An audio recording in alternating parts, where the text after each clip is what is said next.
Hey guys, it's Tara back with you, and we are continuing with our soul work journey. I'm going to be doing lesson 5 today. This will be airing on June 10th, and I'm excited because we're going to start looking into what the ego is, good and bad ego. And so I just want to stop real quick and I want to say, listen, if you haven't subscribed, please subscribe to my channel. This is going to be a 28-week long series that I'm doing. Please subscribe, please like, and listen, comment. I love to hear positive, critical sometimes, questions, any kind of feedback is awesome. So we're gonna go ahead and jump into this. And this one, I understand it, but I think for a long time it was hard for me to understand the two sides. So we're gonna go ahead, and the topic for today is called the ego. Identity, masks, and roles. So, when we talk about manipulation, immediately when we hear that word, the majority of the time it is looked at as a negative thing. But honestly, manipulation can also be a very positive thing. As a teacher previously, I had to do classroom management. And in a sense, we are able to manipulate our children's behavior by how we choose to address their behavior, how we choose to treat them, in order to get the kind of behavior that we want back. And that's a form of manipulation, but it's not bad because it's for the benefit of the whole and not just myself. I'm helping manipulate the atmosphere of the classroom. So when we look at ego is not a bad thing, but it can be a bad thing. There's two sides to it, And so when we look at the ego, a lot of people are like, oh, well, it's a bad thing to stroke your ego. Well, actually, it's not. It is if it's being used in a negative fashion. But honestly, the ego is a good thing. It's what helps us navigate through life. So I'm going to go ahead and I'm going to work through, as if you want the outline of this, it's going to be down in the description. I also have some different diagrams and photos that I have shared over my posts that are going to be going along with this, pertaining to the hero's journey and the alchemy stages in life. So if you want to understand when I refer to those things, you can find them over in my post, in the post section. So the theme is, ego is not the enemy. It is the scaffolding of your human self. But to awaken, you must see which parts costumes and which are essential.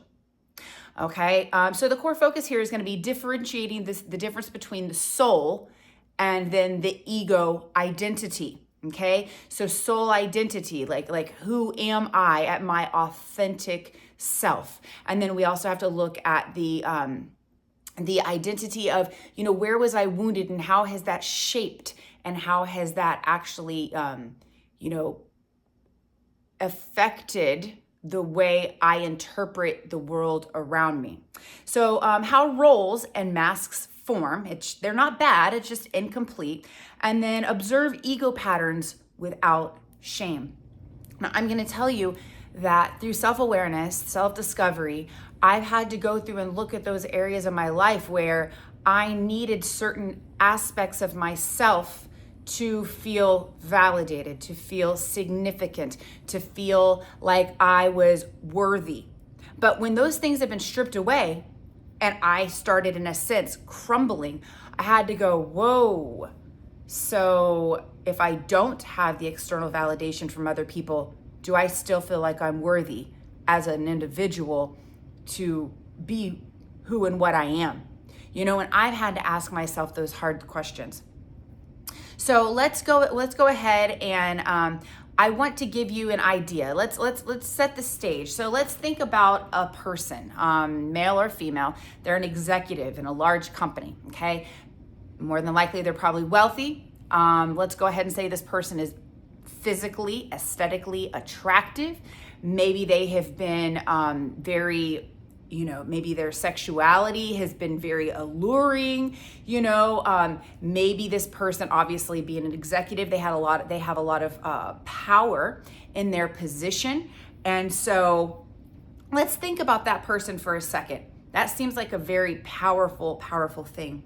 But let's also think about if that person, with all of those different aspects, if they were to lose that job?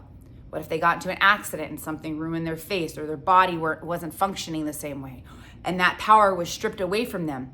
Will they still feel like a worthy person? Or did they depend on those different roles and masks to feel fulfilled as an individual? And see, those things in and of themselves are not bad, but if they are driving our cart, if they are the only things, if we are depending on them to make us feel worthy, then that's where we run into the issue. Because those things are wonderful, but if it's going to impact how I view myself and how I treat others and or view others, then that's when you have to start taking things into consideration and being like, okay, maybe what are the good and what are the good sides and the bad sides to this? So let's go to key elements. So what is the ego? Ego is part of our personality. It's the structure that keeps us safe, So maybe that structure that kept that executive safe, it was the fact that, maybe they were aesthetically beautiful. Maybe they were perfect for that position, maybe their outgoing personality, whatever it was, it kept them safe. It usually forms through childhood needs and through cultural programming. So, that executive, maybe when they were growing up, they were made fun of on a regular basis, or they were bullied. And so now that they're in this position of power, they're like, I'm taking it all back.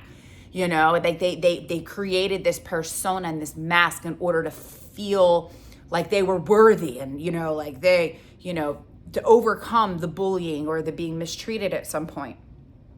And it resists change. So the bad ego, the ego that is not good for us, is the one that it needs control, it needs certainty, it needs approval from others, and it resists change. Like if somebody comes in and they're like, you don't really need that. Yes, I do. It resists that change and it doesn't want to let go. So, some common ego masks are the good girl, good boy. Like you get your validation from mommy going, hey, good boy, you did such a good job, or hey, yeah, and whatnot. Or the achiever, you're like that executive. Maybe the mask that they put on was like, oh, look how successful I am. Look at all the things that I have. Look how much money I have, how much prestige that I have in this place. The caretaker. See, this is one where I was the caretaker. So I got my validation from caring for others. And so when I didn't believe in my worth. And so when people are like, oh, you don't care about me and you don't do these things for me. And it became a weapon that was used against me. The lone wolf, the person that just completely isolates himself and stays away from everybody. And then you have the mystic, the one that's spiritual. Even that can be a mask. If you're using it for the wrong things, like, oh, look how spiritual they are.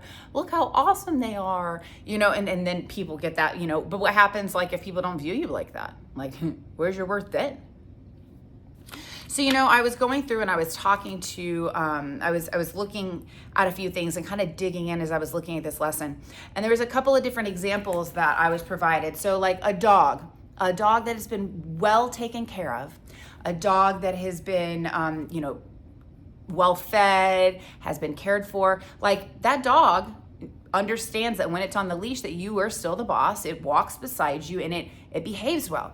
But think about a dog that hasn't been taken care of very well, or hasn't been groomed properly, or hasn't been fed well. Like they usually are very aggressive. They might bite without warning. They might, or actually it's never without warning, but and they tend to bark a lot. They seem very unsatisfied. So that's kind of like good and bad ego. And then, here's another, metaphor that we can look at. Think about, a car. So when we are in this car, the engine is our soul, okay? We are the driver of that car. Our dashboard operates like the ego. So for example, it is a good thing when the dashboard tells you that you are getting close to E. That way you can drive your car over to fill up with gas. We'll be looking at our next lesson. We'll be talking about our emotions and how it kind of operates to tell us this feedback. Another thing is this, a lot of, most newer cars, I believe that all cars do at this point, they will tell you when your tires on your vehicle are getting low. So you're going to go and make sure you have plenty of air in your tires. So that's good. But if your dashboard is not operating properly and there's lights flashing everywhere, And if you are not in control of that car, you're going to freak out and you're not going to know what to do. So the dashboard is almost like the ego is like that dashboard. We have to listen to how we're feeling during, with these different things. So say that executive gets told that they are worthless. Like if they let that shake them at their core, that could be a bad thing. And then they'd probably lash out and try to come back and show the power that they have.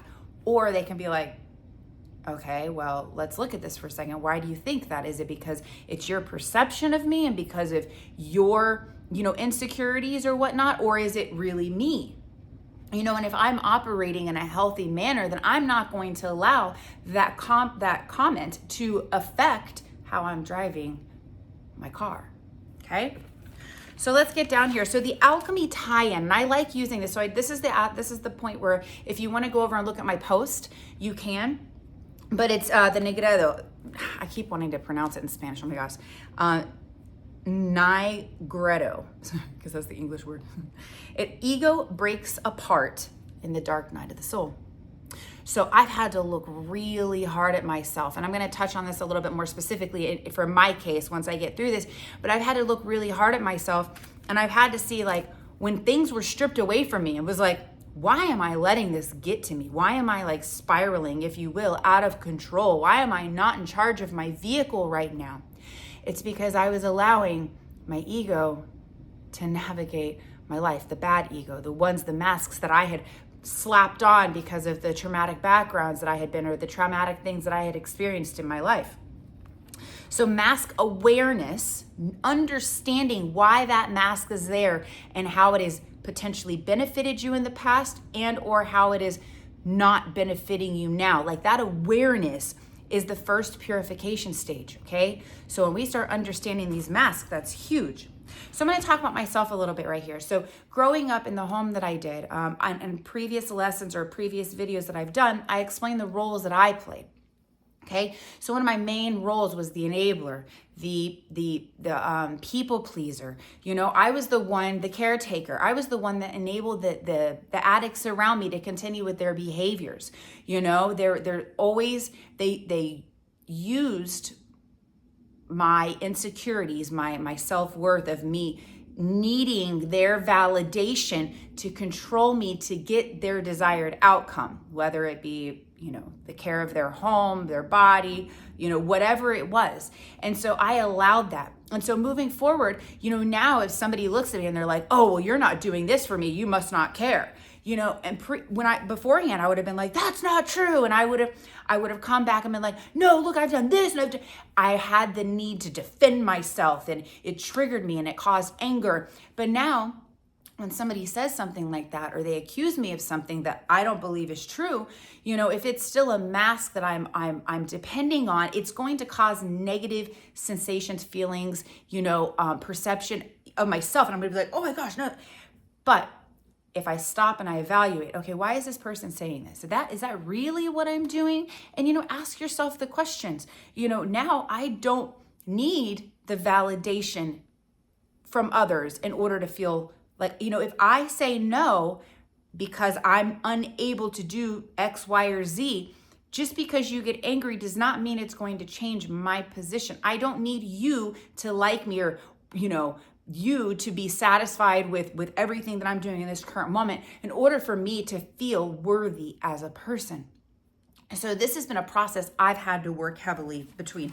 A lot of times when people come in are accusing us of things, or other people, even myself, I've accused other people of things out of my own insecurities or, my own potential, weaknesses, if you will. A lot of times jealousy, insecurities, and possessiveness drive the cart. So how we view the world and how we perceive others, a lot of times out of our own hurts. I'm even dealing with a situation currently that has been hard. It's making me take a second look at myself and make sure that I'm not operating out of those unhealthy spots. So this is another one, a sword. So think about a sword in battle. I'm not talking about a double-edged sword, even though all swords are pretty much, for the most part, double-edged. But like a healthy sword is like a sword that's been broken and forged in sacred fire. It remembers its battles, but it's no longer brittle or bent by them.